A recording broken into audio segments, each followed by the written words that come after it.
네, 이번 시간에는 회귀 분석에 대해서 배워보도록 하겠습니다. 회귀 분석을 이렇게 배우는 이유는, 스타트로 배우는 이유는 우리가 통계 분석에서도 우리가 회귀 분석이 쓰이고요. 빅데이터 분석, 데이터 마이닝 또는 기계학습에서도 회귀 분석이 쓰입니다. 즉 뭐냐면 우리가 회귀 분석은 기본적으로 우리가 통계 분석 기법 중에 하나로, 통계 분석 기법 중에 하나, 우리가 쭉 설명드렸던 것처럼 관계 검정, 그 다음에 설명으로도 할 수가 있고 예측 모델로도 우리가 회귀 분석을 사용할 수가 있습니다. 전통적으로 우리가 통계 분석 기법에서 관계 검정을 하는 기법 또는 예측 모형으로 회귀 분석을 많이 전통적으로 사용을 해왔습니다. 자, 그런데 기계학습 또는 데이터 마이닝에 관련해서도 우리가 회귀 분석을 이용을 해서도 쓸 수가 있어요. 그 외에 다양한 여러 가지 분석 기법들이 있는데 이 다양한 분석 기법들은, 기계학습적 분석 기법들은 나중에 다시 또 설명을 드릴 텐데, 이 시간에는 우리 데이터 마이닝 또는 기계학습이라고 제가 표현할게요. 기계학습에서 지도학습을 할 때 지도학습의 예측 모형으로서의 회귀 분석과 통계 분석의 관계 검정에서의 예측 모델로서의 회귀 분석, 똑같은 예측입니다. 예측 모델인데 통계적으로 검증하는 방법과 그 다음에 데이터 마이닝, 빅데이터 분석에서 사용하는 기계학습적으로 분석하는 방법이 어떤 차이가 있는지, 그리고 그 차이를 통해서 우리가 통계적 분석 방법과 기계학습 분석 방법의 차이를 좀 알아야 되겠죠. 그래서 먼저 우리가 가장 기본적으로 회귀 분석을 시작으로 해서 우리 설명을 드리고 그 다음에 회귀 분석과 데이터 마이닝 기법의 차이점에 대해서 설명을 드리겠습니다. 그러면 가장 먼저 회귀 분석, 통계적 기법으로서의 회귀 분석이 무엇인지 먼저 설명을 드리도록 하겠습니다. 자, 이전에 우리가 설명드렸던 것처럼 우리가 주택 가격을 알아맞추기 위해서 가장 먼저 면적부터 해서 여러 가지 이러한 요인들을 통해서 가격을 알아맞혀야 돼요. 그죠? 가격이 우리가 결과 변수고요. 이쪽이 독립 변수라고 했습니다. 원인 변수들이고요. 자, 이런 걸 예측할 때 우리가 여러 개가 있으면은 우리가 헷갈리니까 먼저 첫 번째 하나로만 해보겠습니다. 우리가 가장 단순하게 면적을 이용을 해서 가격을 예측한다고 해봅시다. 여태까지 계속 예를 많이 들어왔었죠. 자, 그러면 면적, 우리가 어떤 가격이 있으면 어떤 면적이 있으면 이 면적에 따라서 가격이 결정될 거예요. 그죠? 그거를 우리가 회귀 분석이라고 불렀고, 이 중에서 이렇게처럼 우리 수학 시간에 배웠던 y는 ax 플러스 b 이런 거 배웠죠. 수학 시간에. 그래서 함수를 다시 한번 설명드리면 이 y라는 값은 여기서 보면 가격이고요. 이 가격이라는 값은 어떻게 예측하냐면 이렇게 예측이 될 거예요. x값은 면적이고요. 이 면적에 얼마를 곱해줘야지, 이게 가중치라고 부르는데 기계학습에서는, 우리가 회귀 분석에서는, 통계학에서는 기울기라고 부릅니다. 그죠? 기울기. 이게 쓰는 용어도 같은 개념인데 쓰는 용어들이 조금씩 다를 수도 있어요. 여기서는 이 B1을 계수라고 부릅니다. 계수. 그래서 관계를 얘기합니다. 관계라는 게 x가 하나 변할 때 y가 얼마만큼 변하느냐. 이거를 우리가 관계라고 보고요. 자, 그래서 이거를 수학에서는 기울기라고 우리가 얘기를 합니다. 여러분들 수학 시간에 배웠죠. 그래서 기울기는 x가 하나 변할 때, 즉 x가 이렇게 하나 변할 때 y가 얼마 변하는지 요거를 나와서 합니다. 만약에 2다, 기울기가 2다, 그러면 어떻게 돼요? x가 하나 변할 때 면적이 2배만큼 변하는 거죠. 그 다음에 0.5다. 그럼 어떻게 돼요? 2분의 1이 되겠죠. 반대로. 그죠? 그러면 x가 하나 변할 때 y는 반만 변한다. 이게 기울기의 의미입니다. 그래서 이 기울기, 회귀 직선을 구하는데 이 회귀 직선에 이렇게 기울기를 찾아내는 거예요. 이 기울기를 찾아내면 이렇게 회귀 직선이 만들어지겠죠. 그죠? 그래서 요거를 회귀 직선 예측 모형이라고 합니다. 그죠? 그래서 요 회귀 직선의 모형을 우리가 분석 기법을, 여러 가지 분석을 통해서, 통계적 분석 기법을 통해서 이 회귀 직선을 찾아내는데, 자, 이렇게 찾아낼 수가 있겠어요. 그죠? 우리 보신 것처럼 기존의 데이터들이 쭉 있습니다. 데이터들이 있는데 데이터들이 일직선으로 우리가 나타내주면 좋겠지만 이렇게 안 나타나겠죠, 실제로는. 그래서 가격이 다 틀리겠습니다. 어떤 경우에는 면적이 군데 지금 보시는 것처럼 14만 달러 이렇게 돼 있겠죠. 자, 이렇게 데이터 값이 명확하면 좋겠죠. 자, 그리고 이런 경우도 있겠어요. 우리가 값이 두 개인데 10.5 정도 되겠네요. 면적이 10.5 되는데 가격이 이렇게 두 개가 나와 있으면 이 둘 중에 가격 중에 뭐를 사용해야 될까요? 우리 고민이 되겠죠. 그죠? 이 둘 중에 어떤 가격을 써야 되나? 또는 여기 보면 데이터가 없어요. 데이터가 없으면 이 데이터를 우리가 어떻게 예측을 해야 되나? 그죠? 그래서 이런 식으로 하나의 직선을 우리가 구합니다. 이 데이터 값들을 가장 잘 예측할 수 있는 하나의 직선, 이거를 우리가 예측 모형이라고 하고요. 회귀 직선이라고 얘기를 합니다. 그래서 회귀 분석은 지금 보시는 것처럼 이렇게 하나의 모든 데이터들을 잘 예측할 수 있는 하나의 직선, 우리가 수학적으로 보면 얘가 y는 ax 플러스 b 이렇게 되겠죠. 이런 직선을 맞추는 거예요. 자, 그런데 제가 문제를 하나 드려보겠습니다. 이런 직선도 있고요. 이런 직선도 있을 거고, 이런 직선들도 있고, 이런 직선들도 있을 거예요. 이 중에서 여러분들은 제일 좋은 직선 한번 찾아보세요. 자, 그런데 개념이 애매하죠. 제일 좋은 직선이라는 게 뭘까요? 직선이 여러 개, 여러분들이 선을 그으면 무지 많이 이렇게 그을 수가 있어요. 그죠? 그러면 수학에서 또는 통계에서 얘기하는 이 직선, 회귀직선은 무슨 회귀직선을 구하냐면 가장 잘 정확도가 높은 직선, 그죠? 가장 잘 맞추는 직선, 즉 예측력이 가장 좋은 직선이 우리가 가장 좋은 직선일 거예요. 당연하겠죠, 그죠?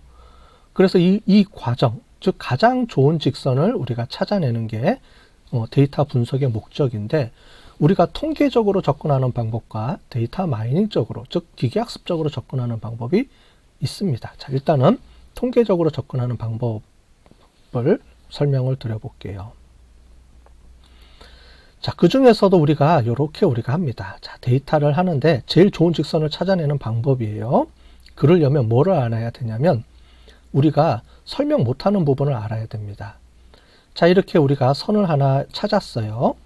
이 선을 가지고 우리가 요 값을 예측을 하는 겁니다. 그런데 원래 실제로는 이만큼 우리가 예측을 하는데, 요걸로 예측이 됐는데 이 값이 나오는데 이만큼 뭐가 발생하냐면 에러라고 하는데 에러입니다. 에러는 y1의 값, 그 다음에 요 값은 요 식에 의해서 나온 값입니다. 그래서 요 식에 의해서 값이 이렇게 나올 텐데 요만큼 틀렸죠. 그러니까 잔차라는 거는 틀린 값입니다. 에러 또는 잔차 값입니다. 요만큼 틀렸어요. 자, 이걸 예측하려고 그러면 요렇게 예측합니다. y1에다가 요 y는 요거죠. 요 식에 의해서 요 값을 하면 x가 9다. 그러면 값이 이렇게 해서 나오겠죠. 자, 그런데 요런 데이터들은, 요 데이터들은 전부 다 뭐냐면 플러스 오차가 난 겁니다. 즉 원래 값보다 더 많죠, 잔차가. 자, 반대는 어떻게 되냐면 반대입니다. 만약에 요 값은 우리가 실제로 예측한 값이 실제 값보다 더 많이 예측을 했죠. 그죠? 그래서 요 값이 이렇게 마이너스가 나옵니다. 이 실제 값에 의해서 보면 실제 값하고 요 예측 값하고 해보면 실제 값을 기준으로 하면 여기는 마이너스, 여기는 플러스가 나옵니다. 자, 그래서 잔차를 없애주기 위해서, 플러스 마이너스를 없애주기 위해서 뭐를 해주냐면 스퀘어, 영어로 스퀘어라는 거는 요 자승을 의미합니다. 여러분들이 플러스 마이너스 없애는 방법 아시죠? 이런 거에 대해서 구체적으로 알고 싶으시면 제 통계학 수업에 보시면 우리 평균과 표준 편차 하는 개념이 있습니다. 거기 보면 더 자세하게 잘 설명을 해놨어요. 어쨌든 기본 개념을 보면 이렇게 자승을 해줍니다. 이렇게 자승을 해주는 이유는 플러스 마이너스를 없애주기 위해서 해줍니다. 그래서 얘를 스퀘어라고 해줍니다. 스퀘어. 그러면 이 값을 다 더해주고요. 얘도 다 더해주고요. 모든 값들을 다 더해주면 그걸 뭐라고 부르냐면 전체 총잔차. 그죠? 근데 이렇게 n분의 1로 나눠줘야죠. 그죠? 데이터 개수만큼 평균을 내줘야 되니까. 그래서 평균을 내준다. 뭐를요? 에라를. 근데 에라 값을 스퀘어 시켜줬으니까 2배 이렇게 자승을 시켜줬죠. 이유는 아무것도 없어요. 마이너스 플러스를 다 없애주기 위해서. 즉, 이 마이너스 값을 해주면 안 돼요. 그 이유는 뭐냐면 플러스 마이너스를 다 더해주면 이 직선에 의해서 0이 나옵니다. 무조건 0이 나와요. 0이 나오면 안 되겠죠. 그죠? 이쪽을 다 더해주고 이쪽을 다 더해주면 0이 나오니까 0이 나오면 안 되기 때문에 플러스 마이너스인데 이 마이너스도 플러스로 만들어줘요. 플러스로. 그래서 이렇게 임의로 자승을 해줍니다. 이거는 그냥 마이너스를 없애주기 위해서 해준 거라고 보시면 될 것 같아요. 아무 의미가 없습니다. 그래서 해주고 다 더해준 다음에 이렇게 n분의 1로 해주면 평균을 내죠. 그래서 mean square error라는 말을 씁니다. 자, 이 방법을 써서 이 방법이 가장 최소가 되는 지점을 찾는 거예요. 그래서 이름이 최소 제곱법입니다. 이렇게 잔차를 제곱해주고 마이너스를 없애주기 위해서 그래서 제곱법을 쓰고요. 그래서 이렇게 해준 값을 가장 최소가 되는 값을 찾아내는 겁니다. 이 직선을요. 이게 무슨 말인지 설명을 드려볼게요. 만약에 데이터가 하나가 이렇게 있습니다. 그러면 그 주택 면적이 9일 때 140이 나왔습니다. 자, 그러면 직선을 그으면 이렇게 한 줄이 될 거예요. 이렇게. 기울기가 아무것도 없죠. 왜냐하면 기울기를 예측할 수가 없기 때문에 이렇게 나옵니다. 그래서 이렇게 나온 거는 우리가 쓸 수가 없죠. 자, 두 번째 데이터가 하나 더 있습니다. 즉 데이터가 자꾸 증가하면서 우리가 선을 찾아내는 거예요.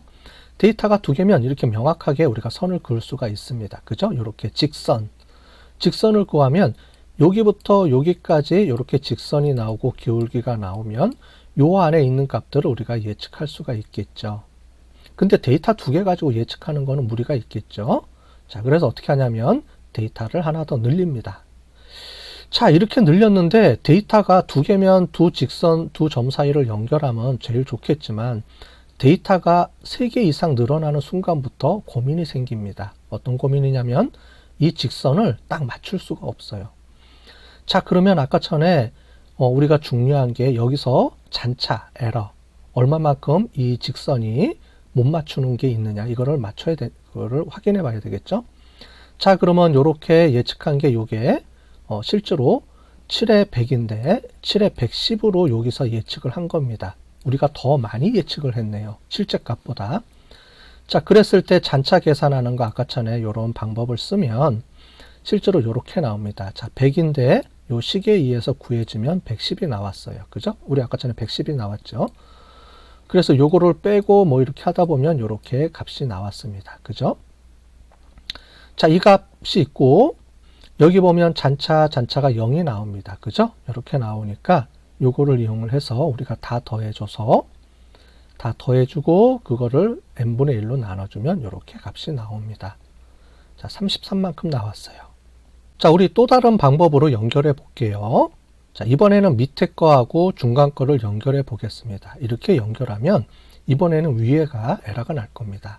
자, 요것도 재보면은 요렇게 전체를 다 하면 요만큼 에러가 나왔어요. 여기는 에러가 없고 여기도 에러가 없지만 얘는 에러가 나서 잔차가 생겨서 요만큼의 잔차가 평균적으로 나왔습니다. 라고 얘기할 수가 있겠죠. 자, 그러면 세 번째 방법을 한번 써볼게요. 우리 두 개를 맞추는 게 아니고 이 세 점을 가장 에러를 적게 만드는 하나의 직선을 찾아내면 그게 가장 베스트겠죠. 자, 그럼 여기서도 조금 에러가 나왔고요. 여기서도 조금 에러가 나왔어요. 여기도 조금 에러가 나왔어요. 하지만 전체적으로 보면 전체적인 MSE 값, 즉 전체적인 잔차 이 세 가지를 다 에러 값들을 해보면 우리가 아까 전에 했던 것처럼 한쪽에 치우치는 것보다 훨씬 더 정확한 모델을 만들 수가 있습니다. 예측력이 높다는 거죠. 자, 우리 예측력, 정확도가 높다라는 말은 우리가 구한 이 MSE 값, 에러 값들, 전체 모든 데이터의 에러 값이 가장 최소화되는 게 가장 제일 좋은 직선입니다. 자, 이거를 찾아내는 거예요. 그런데 어떻게 찾아내면 될까요? 이제 방법은 알았어요. 데이터를 몇 개를 넣어봤더니 이제 데이터가 어떻게 구해지고 잔차가 어떻게 구해지고 그러면서 그때 이 Y 직선 이렇게 했을 때 기울기하고 절편이 가장 최소화되는 가장 최적화된 값이다. 이렇게 우리가 알 수 있었습니다. 근데 데이터가 이렇게 무수히 많아졌어요. 그죠? 자, 그러면 이거를 다 한번 구해 볼게요. 이렇게 구했어요. 그러면은 MSE 값이 이렇게 나왔습니다. 자, 모든 데이터들을 다 더하고 그 다음에 자승을 해주고 그걸 n분의 1 나왔더니 130이라는 에러 값이 나왔습니다. 평균 에러 값이. 자, 이거를 우리가 해보면 이런 함수를 그릴 수가 있어요. 자, 이 함수를 왜 갑자기 직선을 하다가 왜 이렇게 동그라미 함수가 나왔느냐. 여러분들 그 수학을 이제 수학 배우는 게 어렵겠지만 여러분들이 요거를 한번 들어봤을 거예요.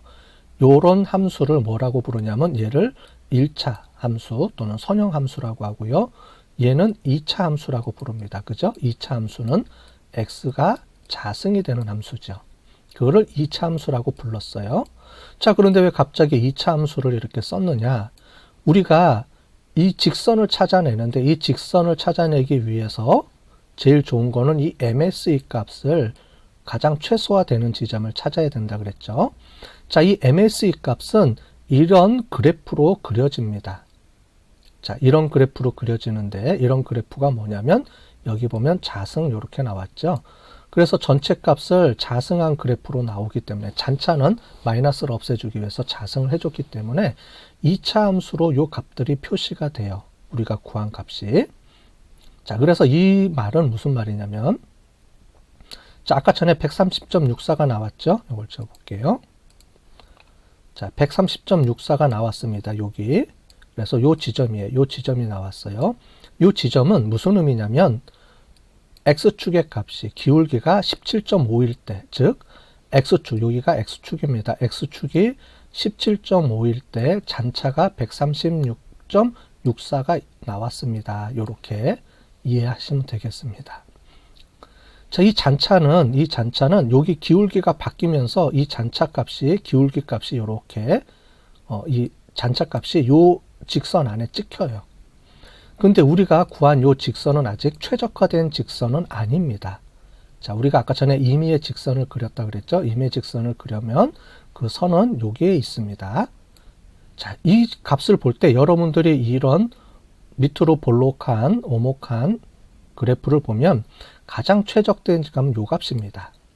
자, 그때 요 값을 우리가 2차 함수기 때문에 미분을 하면 이렇게 나와요. 아, 이제 어려운 내용이 또 나오네요. 미분. 여러분들 아마 수학 포기한 사람들 많을 텐데, 그죠? 미분, 적분 안 배운 사람들도 많고요. 그죠? 여러분들 고등학교 시간에 미분 안 배운 사람들도 많죠? 이 미분이라는 개념은 뭐냐면 우리가 이렇게 2차 함수를 있으면 2차 함수를 이렇게 맞붙는 하나의 직선을 찾아내는 게 미분한다 그럽니다. 그런 개념은 모르셔도 되고 여기선 중요한 개념은 이 미분을 하게 되면 이 값이 플러스가 나와 이렇게 증가하는 초록색으로 이렇게 증가하는 하나의 직선을 찾아내죠. 그죠? 자, 그러면 얘를 가지고 우리가 무엇을 알 수 있냐면 이거는 위로 증가하네? 그러면 아직 최적의 값이 못 찾았습니다. 이거를 알기 위해서 이렇게 하는 거예요. 다른 미분, 적분 공식은 모르셔도 되고 여기서 우리가 회계 분석을 하면서 갑자기 뭐 2차 함수도 그리고 이렇게 미분, 적분 찾는 방법을 원리를 알려드리는 겁니다. 원리는. 자, 원리는 뭐냐면 이렇게 찾아주면 이렇게 들어가 있겠죠. 그러면 아직 플러스가 나오면 아직 높게 이렇게 돼 있으니까 우리는 지금 이 밑으로 보내줘야 돼요. 밑으로. 여기가 가장 최소값이니까. 그러면 얘를 기울기를 이렇게 좀 조정을 해야 되겠죠. 너무 높으니까. 이렇게 조정을 했습니다. 기울기를 좀 바꿨어요. 아까 전에 17.5에서 좀 줄여줬어요. 왜냐하면 이쪽으로 가야 되니까 값이. 좀 줄여줬더니 17.5일 때 에러 값이 많이 줄어들었네요. 그죠? 여기 있는 에러 값들이 96.72로 많이 줄어들었습니다. 그죠? 아까 전에 우리 130에서 많이 줄어들었죠. 자, 그래도 미분을 했더니 어떻게 돼요? 플러스 값이 아직 나왔어요. 이 얘기는 뭐냐면 아직 이 직선은 최적화된 직선이 아닙니다. 더 줄여보십시오. 이렇게 알려주는 거예요. 자, 그래서 이렇게 해봤더니 이번에는 반대로 넘어가 버렸네요. 우리가 제가 잘못해서 하다 보니까 더 많이 내렸더니 이만큼 내려갔어요. 자, 그러면 이 직선을 보면 이번에는 미분을 하면 이렇게 기울기가 밑으로 내려가서 마이너스가 나오죠.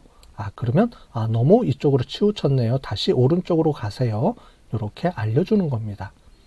자, 그래서 왼쪽 오른쪽으로 가면서 이렇게 알려줘요. 그러면은 다시 오른쪽으로 가야 되겠구나 해서 이렇게 맞춰줍니다. 그래서 요 직선 값이 0이 되는 여기서 이렇게 2차 함수와 2차 함수를 미분한 값이 이렇게 f'이라고 하는데 f' 값이 0이 되는 요 지점이 가장 최적화된 값이에요.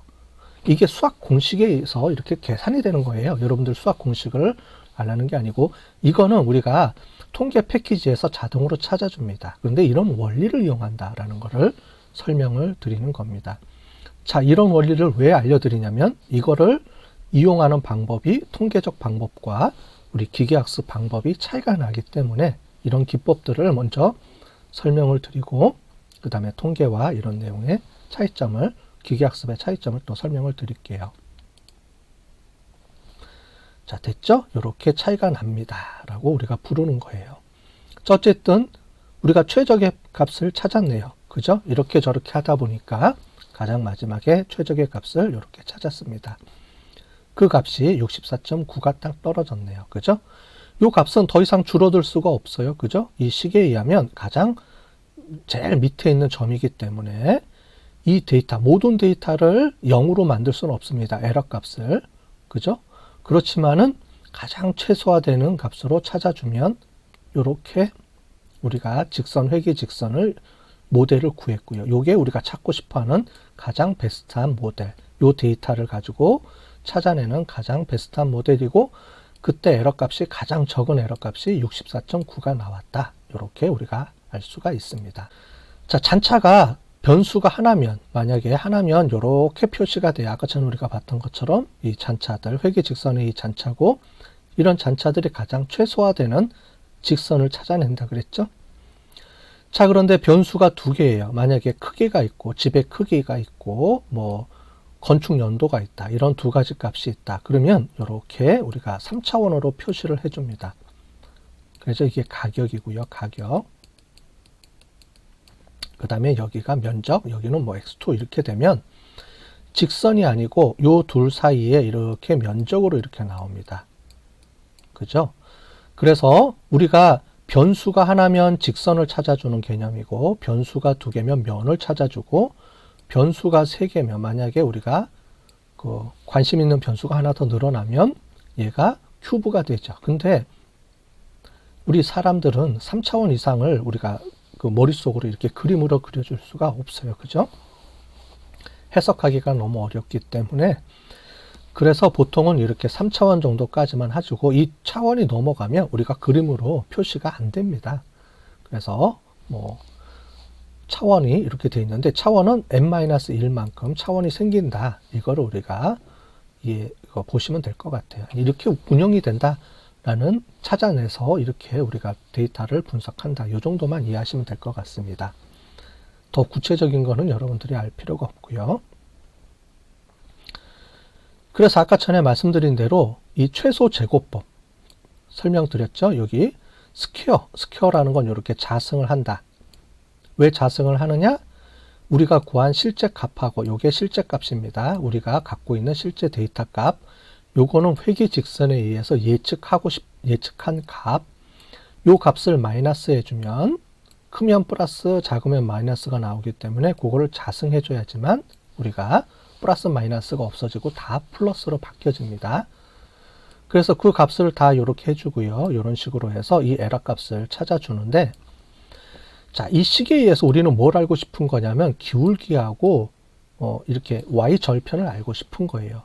방법이 두 가지가 있습니다. 아까 전에 우리가 보신 것처럼 이런 식으로 계속 조정을 해나가면서 이런 식으로 계속 조정을 해나가면서 미분을 해나가면서 가장 최적화된 직선을 찾아내는 방법이 있습니다. 자, 이렇게 해서 찾아내는 방법이 뭐라고 부르냐면 우리가 기계학습적 방법이라고 합니다. 기계학습적 방법. 자, 그런데 우리가 아까 전에 미분을 하면 자동으로 우리가 미분 값이 0인 지점이 최소 값을 갖는다 그랬습니다. 그래서 이렇게 만들어줘요. 자, 그래서 이렇게 했더니 이 값이 미분하면 요게 여러 가지 기법이 있습니다. 미분의 관점에서 보면. 자, 미분을 하면 0이 되는 지점. 우리가 아까 전에 마지막으로 봤던 요 지점입니다. F'에서 요 식을, 요 2차원의 식을 1차원으로 만들어주면, 요렇게 F' 미분해주면 0이 되는 지점이죠. 그거를 수학적 공식에 의해서 이렇게 계산해주면 이렇게 나오는데, 이거를 미분한다. 이게 미분한다는 말입니다. 미분해줘라. 그러면 이렇게 미분해주면 이렇게 값이 나옵니다. 자, 요거는 무슨 값이에요? 요거는 이제, 요게 기울기고요. 요게 y 절편입니다. 자, 이렇게 해주는 값이에요. 이렇게 해줍니다. 옛날에는 막 계산을 했겠죠. 수학자들이 이런 거를 계산하고 막 이렇게 했을 겁니다. 그런데 이거를 지금 누가 이렇게 하는 사람 없겠죠. 왜냐면 우리가 SPSS나 자모비라든가 R이라든가 이런 통계 패키지들은 여러분들이 데이터를 집어넣고 버튼만 딱 누르는 순간, 버튼을 누르면 그 안에 알고리즘에 의해서 이 수학적 공식에 의해서 미분 처리돼서 0인 된 요 값을 그냥 바로 찾아냅니다. 즉 우리가 일일이 이렇게 계속 조정해 가면서 나가는 게 아니고 0인 지점을 미분하면 바로 찾아줘 버려요. 그래서 그 미분하는 방법을 우리가 뭐라고 부르냐면 최소 제곱법이다 라고 부릅니다. 그래서 이 제곱한 값을 가장 최소화시키는 값을 찾는 거죠. 즉 이렇게 제곱한 값들 중에서 0인 지점이 가장 최소가 되는 지점이니까 요 0이 되는 지점을 찾았을 때에 그때의 기울기하고 그때의 y 절편 값을 바로 우리가 수식에 의해서 찾아줄 수가 있고요. 대부분의 패키지들은 버튼을 누르면 자동으로 여기가 착 하고 바로 순식간에 답이 나옵니다. 자, 그걸 최소 제곱법을 이용하고 우리가 전통적으로 통계 분석 기법에서는 즉 SPSS나 자모비라든가 이런 통계 분석에서 회귀 분석을 쓴다. 그러면 우리가 데이터를 구해서 회귀 분석 버튼을 누르면 최고 제곱법에 의해서 자동으로 미분해 가지고 우리가 기울기랑 절편을 찾아내는데, 자, 이렇게 찾아내는 방법은 기존에 우리가 정형화된 데이터라든가 아니면은 우리가 통계 분석 기법이니까 우리가 그 샘플 적은 수의 표본을 가지고 분석할 때는 이게 잘 작동을 하고 우리가 사용할 수가 있습니다. 자, 그런데 문제는 이제 빅데이터 관점으로 넘어가야 되죠. 그죠? 빅데이터 관점에서는 지금 보는 미분에 의한 최소 제곱법 이런 방법보다 좀 다른 방법, 아까 전에 보면 이렇게 기울기를 점점 줄여나가서 하는 방법을 찾습니다. 자, 왜 그런 방법을 사용하는지, 그리고 그렇게 하는 목적이 뭔지 그런 것들을 이제 배워보도록 하겠습니다. 자, 통계적 분석 방법으로 예측하는 것을 지금까지 설명을 드렸고요. 이제 다음에 기계학습적 분석 방법으로 통계 분석 방법하고 어떤 차이점이 있고 그게 어떤 특징을 갖고 있는지 이런 부분을 우리가 배워보도록 하겠습니다.